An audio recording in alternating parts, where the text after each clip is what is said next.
بسم اللہ الرحمن الرحیم۔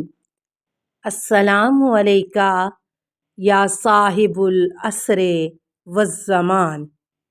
کنز جامع الفوائد صفحہ 372، بحار الانوار جلد 23 صفحہ 254، حدیث 3۔ فرمانے خداوندی ثم اورثنا الکتاب الذین کی تفسیر کیا ہے؟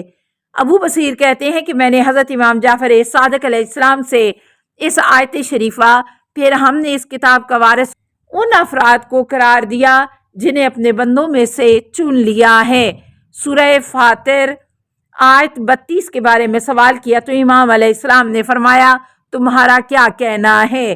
میں نے عرض کیا میں کہتا ہوں کہ یہ اولاد فاطمہ سلام اللہ علیہ کے ساتھ مخصوص ہے۔ امام علیہ السلام نے فرمایا جو کوئی تلوار کھینچ لے اور لوگوں کو اپنی طرف یعنی گمراہی کی طرف دعوت دے، وہ خواہ اولاد فاطمہ علیہ السلام سے ہو یا نہ ہو، اس آیت میں داخل نہیں ہے۔ میں نے عرض کیا اس آیت میں کون لوگ شامل ہیں؟ امام علیہ السلام نے فرمایا جس نے اپنے اوپر ظلم کیا ہے وہ ہے کہ جو لوگوں کو نہ گمراہی کی اور نہ ہدایت کی دعوت دیتا ہے۔ ہم اہل بیت علیہ السلام میں سے میانہ رو وہ ہے جو حق امام علیہ السلام سے آگاہ ہو اور خیرات امام کی جانب سبقت کرنے والا ہو۔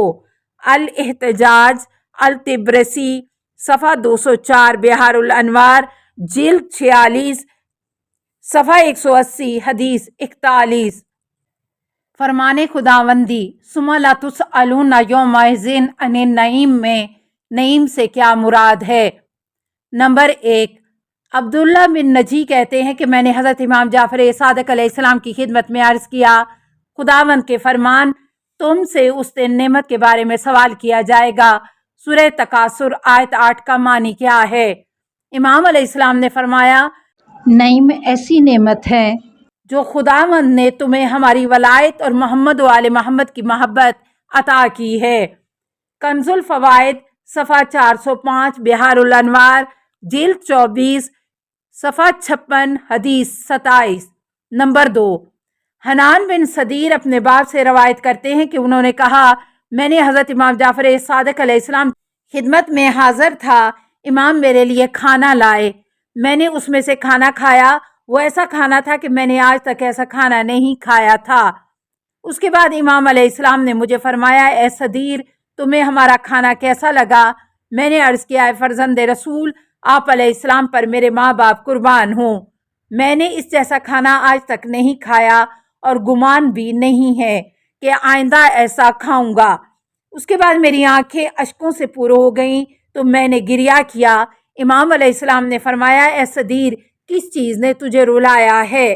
میں نے عرض کیا اے فرزند رسول کتاب خدا میں ایک آیت ہے۔ امام علیہ السلام نے فرمایا وہ کون سی ہے؟ میں نے عرض کیا خداوند متعال کا اپنی کتاب میں ارشاد ہے پھر اس طرح تم سب سے نعمتوں کے بارے میں پوچھا جائے گا۔ امام علیہ السلام مسکرائے یہاں تک کہ ان کے مبارک دانت نمایاں ہو گئے۔ پھر امام علیہ السلام نے فرمایا اے صدیر پاکیزہ و مزیدار کھانے، نرم لباس اور اچھی خوشبو کے بارے میں سوال نہیں ہوگا، بلکہ یہ اشیاء ہمارے لیے خلق ہوئی ہیں اور ہم ان کے بارے میں خلق ہوئے ہیں اور ان سے اطاعت خدا کے ضوابط میں رہتے ہوئے استفادہ کریں۔ میں نے عرض کیا ہے فرزند رسول میرے ماں باپ آپ پر قربان ہوں، نعیم سے مراد کیا ہے؟ امام علیہ السلام نے فرمایا امیر المومنین علی ابن ابی طالب اور ان کے خاندان سے محبت و مودت مراد ہے۔ خداوند متعال روز قیامت امام علیہ السلام کے بارے میں سوال کرے گا تو تم نے اس نعمت کا کس طرح سے شکر ادا کیا ہے جو ہم نے تمہیں علی علیہ السلام اور آپ علیہ السلام کے خاندان کی محبت کے وسیلے سے عطا کی ہے۔ تفسیر فرات صفحہ 23، بحار الانوار جلد 24 صفحہ 58، حدیث 32۔ فرمانے خدا فمنکم کافر ومنکم مومن کا معنی کیا ہے؟ حسین بن نعیم صحاف کہتے ہیں کہ میں نے حضرت امام جعفر صادق علیہ السلام سے خدا کے فرمان پس تم میں سے ایک گروہ کافر اور ایک گروہ مومن ہے، سورہ تغابن آیت 2 کے بارے میں سوال کیا تو امام علیہ السلام نے فرمایا خداوند عز و جل نے ان کے ایمان کو ہم اہل بیت کی ولایت و محبت سے پہچانا اور دوسروں کے کفر و اختیار کرنے کو اس سے شناخت کیا جس دن اس نے عہد و پیما اور میثاق لیا تھا، حالانکہ تمہارے ذرات حضرت آدم علیہ السلام کے صلب میں تھے۔ میں نے ان سے خداوند متعال کے فرمان اطاعت کرو اللہ اور اطاعت کرو رسول کی، پھر اگر انحراف کرو گے تو رسول خدا صلی اللہ علیہ وسلم کی ذمہ داری واضح طور پر پیغام دینے کے علاوہ کچھ نہیں۔ سورہ تغابن آیت 12 کے بارے میں سوال کیا تو امام علیہ السلام نے فرمایا، خدا کی قسم تم سے پہلے تھے وہ ہلاک نہیں ہوئے اور ہمارے قائم کے قیام کرنے تک ہلاک نہیں ہوں گے، مگر اس وجہ سے کہ انہوں نے ہماری ولایت کو ترک کیا اور ہمارے حق میں انکار کیا۔ رسول خدا صلی اللہ علیہ وسلم جب تک اس امت کے تمام افراد پر ہمارے حق کو واجب نہیں کر چکے تھے، وہ اس دنیا سے رخصت نہیں ہوئے تھے، اور خداوند جس کو چاہتا ہے راہ حق کی طرف ہدایت کرتا ہے۔ اصول کافی جلد 1 صفحہ 426، بحار الانوار جلد 23 صفحہ 280، حدیث 68۔ کلام امام کہ جب تم نے امام کو پہچان لیا کا کیا معنی ہے؟ محمد بن معروف کہتا ہے کہ میں نے حضرت امام جعفر صادق علیہ السلام کی خدمت میں عرض کیا، ہمارے سامنے ایک حدیث نقل ہوئی ہے۔ آپ علیہ السلام نے فرمایا، جب تم نے ہماری امامت کی معرفت حاصل کر لی تو پھر جو چاہو انجام دو۔ امام علیہ السلام نے فرمایا، ہاں میں نے یہ کہا ہے۔ میں نے عرض کیا کہ اگر وہ زنا کرے یا چوری کرے اور یا شراب نوشی کرے؟ امام علیہ السلام نے فرمایا، اِنَّ لِلَّهِ وَإِنَّا إِلَيْهِ راجعون۔ خدا کی قسم لوگوں نے ہمارے ساتھ انصاف سے کام نہیں لیا، ہمارے کردار کی وجہ سے ہماری بھی باز پرس ہوگی، مگر یہ کہ اس کی تکلیف اور ذمہ داری اٹھا لی گئی ہو۔ بے شک میں نے کہا ہے کہ جب تم نے اپنے امام کی معرفت حاصل کر لی تو جو بھی کار خیر انجام دو گے، خواہ وہ کم ہو یا زیادہ، وہ تم سے قبول کیا جائے گا۔ اصول کافی جلد 4 صفحہ 207، حدیث 5۔ ائمہ معصومین کے بارے میں غلو۔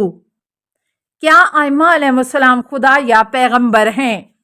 صدیر کہتے ہیں کہ میں نے حضرت امام جعفر صادق علیہ السلام کی خدمت میں عرض کیا، بعض لوگوں کا عقیدہ ہے کہ آپ خدا اور معبود ہیں اور مذکورہ عقیدے پر اس آیت کی دلیل قرار دیتے ہیں، وہ آسمان میں معبود ہے اور زمین میں معبود ہے۔ سورہ زخرف آیت 86۔ یہ گمان کرتے ہیں کہ ائمہ علیہ السلام زمین پر معبود ہیں۔ امام علیہ السلام نے فرمایا، اے صدیر، میرے کان، آنکھیں، جلد، گوشت، خون اور میرے بال ان سے بیزار ہیں اور خدا ان سے بیزار ہے، یہ میرے اور میرے آباء و اجداد کے دین پر نہیں ہے۔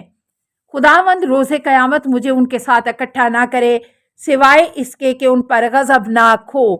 میں نے پوچھا، ہمارے ہاں کچھ لوگ ایسے ہیں کہ جن کا یہ عقیدہ ہے کہ آپ علیہ السلام پیغمبر ہیں اور اس آیت کو اپنی بات پر دلیل قرار دیتے ہیں، اے رسولو تم پاکیزہ غذا بھی کھاؤ اور نیک کام کرو اور میں تمہارے اعمال سے خوب باخبر ہوں۔ سورہ مومنون آیت 51۔ امام علیہ السلام نے فرمایا، اے صدیر، میری سماعت، بصارت، بال، جلد، گوشت اور خون ان سے بیزار ہے، خدا اور اس کا رسول ان سے بیزار ہے، یہ میرے اور میرے آباء و اجداد کے دین پر نہیں ہے۔ خداوند روز قیامت مجھے ان کے ساتھ اکٹھا نہ کرے سوائے اس کے کہ وہ ان پر غضبناک ہو۔ میں نے عرض کیا، آپ علیہ السلام کا مقام و مرتبہ کیا ہے؟ امام علیہ السلام نے فرمایا، ہم خدا کے علم کے خزانہ دار ہیں، ہم امر خدا کے مترجم ہیں، ہم معصوم ہیں۔ خداوند متعال نے لوگوں کو ہماری فرما برداری کا امر دیا اور ہماری نافرمانی سے منع کیا ہے، ہم اس پر حجت ہیں کہ جو آسمان کے نیچے اور زمین کے اوپر ہے۔ اصول کافی جلد 2 صفحہ 11، حدیث 6۔ تفویض کیا ہے؟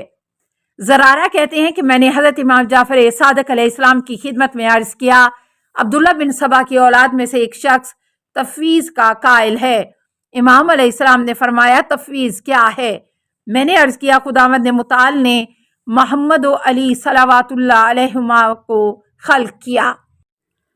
السلام علیکہ یا صاحب العصر والزمان، الامان الامان الامان من فتن الزمان، السلام علیکہ یا خلیفۃ الرحمن، السلام علیکہ یا امام الانس والجان، السلام علیکہ یا مظہر الایمان، السلام علیکہ یا شریک القرآن، السلام علیکہ یا قاطع البرہان، السلام علیکہ یا امام زماننا ھذا اجل اللہ فرجک وسہل اللہ مخرجک وظہورک، السلام علیکہ ورحمۃ اللہ۔